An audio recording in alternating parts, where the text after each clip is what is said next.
آج کے اس لیکچر میں ہم سب سے پہلے دیکھتے ہیں کہ لیونس کا چینج ماڈل کیا ہے۔ کسی بھی آرگنائزیشن میں چینج کو مینیج کرنے کے لیے مختلف فریم ورکس اور ماڈلز فارمولیٹ کیے گئے ہیں، لیکن لیون چینج مینجمنٹ ماڈل کسی آرگنائزیشن چینج کو سمجھنے اور مینیج کرنے کے لیے ایک ایسا فریم ورک ہے جو کہ سمپل اور ایزی ٹو انڈرسٹینڈ ہے۔ لیون کے مطابق چینج کو سکسیسفل کرنے کے 3 اقدامات یا اسٹیپس ہو سکتے ہیں۔ چینجز کی ان ڈسٹنکٹ اسٹیجز کی ریکوگنیشن مینیجرز کو اس قابل بناتی ہے کہ وہ ڈیزائرڈ چینج کو ایگزیکیوٹ کرنے کے لیے پراپر پلاننگ کر سکیں۔ According to Leon those changes are increasing, number 2 change یا پھر اس کو آپ کہہ سکتے ہیں ٹرانزیشن، نمبر 3 فریزنگ یا پھر ری فریزنگ۔ لیون کے مطابق چینج پروسیس میں سب سے پہلے جو چینج نیڈڈ ہے اسے پرسیو کیا جاتا ہے، اس کے بعد جو ڈیزائر لیول آف بیہیویئر کی طرف موو کیا جاتا ہے، اور لاسٹ میں اس بیہیویئر کو ایز اے نارم سولیڈیفائی کیا جاتا ہے۔ لیون کے 3 اسٹیج پروسیس میں ہم سب سے پہلے انفریزنگ کو دیکھتے ہیں۔ اس اسٹیج میں چینج کے لیے پریپریشنز کی جاتی ہیں، مطلب کہ اس اسٹیپ پر آرگنائزیشنز کو چینج کے لیے تیار رہنا چاہیے، اور اس حقیقت کے لیے بھی کہ چینج کروشل ہے اور اس کی ضرورت ہے۔ یہ فیز بہت امپورٹنٹ ہے کیونکہ آرگنائزیشن کے اندر بہت سے لوگ چینج کے اگینسٹ ریزسٹنس کر رہے ہوتے ہیں، کیونکہ فورسنگ دا سڈن چینجز صرف امپلائیز کی طرف سے ناراضگی کو جنم دیتا ہے۔ تو اس لیے مینیجرز کو اپنی ٹیم کو نئے ایلیمنٹ کے لیے تیار کرنے کی ضرورت ہوتی ہے تاکہ ان امپلائیز پہ ہولڈ رکھا جا سکے جب آرگنائزیشنل چینجز کو ڈپلوائے کیا جائے گا۔ اس اسٹیج میں امپلائیز کو بتایا جاتا ہے کہ کرنٹ پروسیس میں کیا غلط ہے، اس کو کیوں تبدیل کرنے کی ضرورت ہے، کون سی چینجز سجیسٹ کی جا رہی ہیں اور ان چینجز سے کیا فائدہ ہوگا۔ اس سے امپلائی کو نئی چینج کی ضرورت کے لیے کنونس کرنے اور نیو پروسیس پر قائم رہنے کے لیے انکرج کرنے میں مدد ملتی ہے۔ اب ہم لیون کے ماڈل کے سیکنڈ اسٹیپ کی طرف موو کرتے ہیں جو کہ چینج ہے۔ جیسے کہ ہم جانتے ہیں کہ امپلائی انفروزن ہو چکے ہیں، now they can begin to move.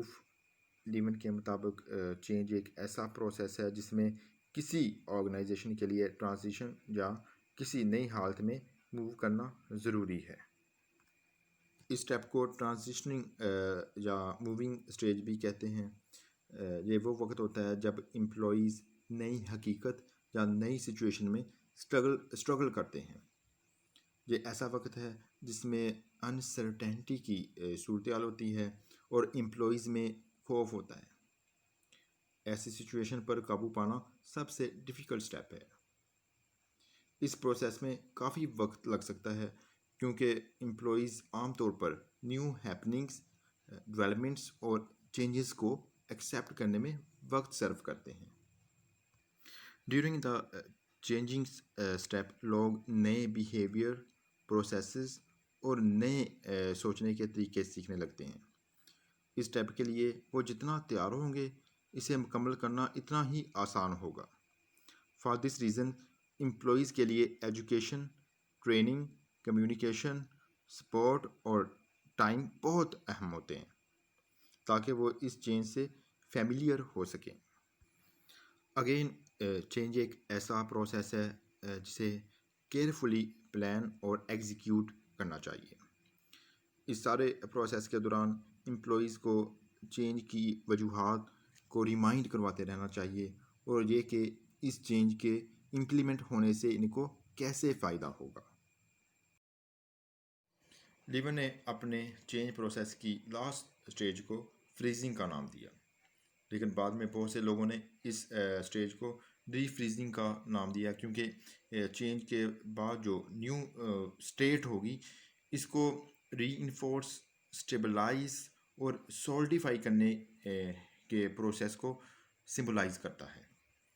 Us stage میں آرگنائزیشنل پروسیسز، گولز، اسٹرکچر یا امپلائیز میں کی جانے والی چینجز کو ایکسیپٹ کر لیا جاتا ہے اور اسے نیو نارمز یا اسٹیٹس کو کے طور پر ریفریز کر دیا جاتا ہے۔ چونکہ اب لوگوں نے اس چینج کو ایکسیپٹ کر لیا ہے اور اسے امپلیمنٹ کر دیا گیا ہے، اس وجہ سے کمپنی یا آرگنائزیشن دوبارہ سے اسٹیبل ہونا شروع ہو جاتی ہے۔ یہ وہ وقت ہے جب اسٹاف اور پروسیسز ریفریز ہونا شروع ہو جاتے ہیں اور چیزیں اپنی نارمل پیس میں اور روٹین میں آ جاتی ہیں، اور امپلائیز کا خوف اور بے چینی ختم ہو جاتی ہے اور اب پھر سے وہ کانفیڈنٹ ہو جاتے ہیں۔ لیون نے اس اسٹیپ کو بہت امپورٹنس دی ہے تاکہ اس بات کو یقینی بنایا جا سکے کہ امپلائیز کہیں دوبارہ انہی پرانے طریقوں سے سوچنا شروع نہ کر دیں جس طرح کے چینج کی امپلیمنٹیشن سے پہلے سوچتے جا کرتے تھے۔ اس بات کی ضمانت ضروری ہے کہ چینج ضائع نہ ہو، بلکہ اس کو آرگنائزیشنل کلچر میں شامل کیا جائے اور اسے ایکسیپٹیبل وے میں مینٹین کیا جائے۔ اس کے علاوہ پازیٹیو ریوارڈز اور انڈیویجولائزڈ ایفرٹس کا اعتراف اکثر نیو چینج اسٹیٹ کو ری انفورس کرنے کے لیے استعمال کیا جاتا ہے، کیونکہ ایسا خیال کیا جاتا ہے کہ جو پازیٹیولی ری انفورسڈ بیہیویئر دوبارہ سے دہرایا جائے گا۔